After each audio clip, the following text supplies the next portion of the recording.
Hello. Hello. అరే నీకు మొన్న 3000 ఇచ్చాను కదరా, ఆ 3000 నాకు ఇప్పుడు అర్జెంట్గా కావాలిరా. అమ్మకి హెల్త్ ఏం బాగోలేదు అసలు, మెడిసిన్స్ కొనాలిరా. ఏదైనా 3000 ఉంటే అర్జెంట్గా పంపించరు ఇప్పుడు. 3000? అరే అంత ఇప్పుడు లేవురా. అవునా, సర్లేరా, నేను ఇంకొక ఎవరినైనా అడుగుతానులే. సరే సార్, నేను ఎంతో మందికి అవసరం ఉన్నప్పుడు సాయం చేశాను, నాకు అవసరం ఉన్నప్పుడు మాత్రం ఎవడు సాయం చేయట్లేదు. చివరికి నేను పూజించిన ఆ దేవుడు కూడా నా మీద జాలి చూపించట్లేదు.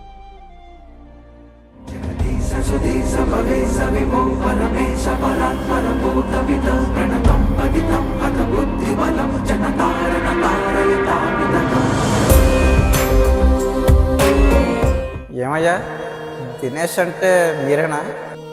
అవునండి. ఇదిగో నీ మిత్రుడు ఆదిత్యకి మీ అమ్మకి బాగోలేదని చెప్పేవంట కదా, అవి వాడు నీకు ఇమ్మని 3000 చెప్పి పంపించంట చేత. ఇదిగో. అవునా, థ్యాంక్ యూ బ్రో, కరెక్ట్ టైంకి వచ్చి హెల్ప్ చేసావు బ్రో, థ్యాంక్ యూ బ్రో. ఇంతకీ మీరెవరు? నేనా, నీ ఫ్రెండ్ని. ఆ ఫ్రెండ్. అంటే నేను ఆదిత్య ఫ్రెండ్ని, వాడు డబ్బులు ఇమ్మని చెప్తే నీకు ఇవ్వడానికి వచ్చినాను. అవునా,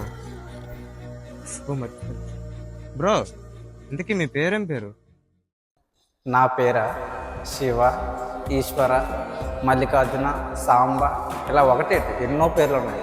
నీకు నచ్చిన పేరు పెట్టి పిలు, నువ్వు ఏ పేరు పెట్టి పిలిచినా సరే నా ఆనందంగా పడవు.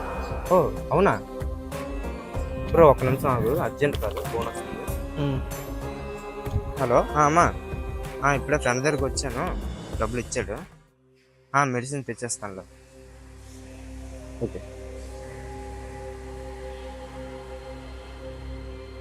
రే థ్యాంక్స్ రా, సమయానికి అమ్మ మందుల కోసం డబ్బులు పంపించావు. నేను నీకు డబ్బులు ఇచ్చానా? నా దగ్గర లేవనే కదరా నీకు ఇందాక చెప్పానా. నేనెలా ఇస్తానా? రే నువ్వు పంపించుకోవడం పెట్టరా, మరి ఇప్పుడు ఎవరు ఆయన వచ్చి. హలో హలో, రేయ్ లైన్లో ఉన్నావా లేవురా? రేయ్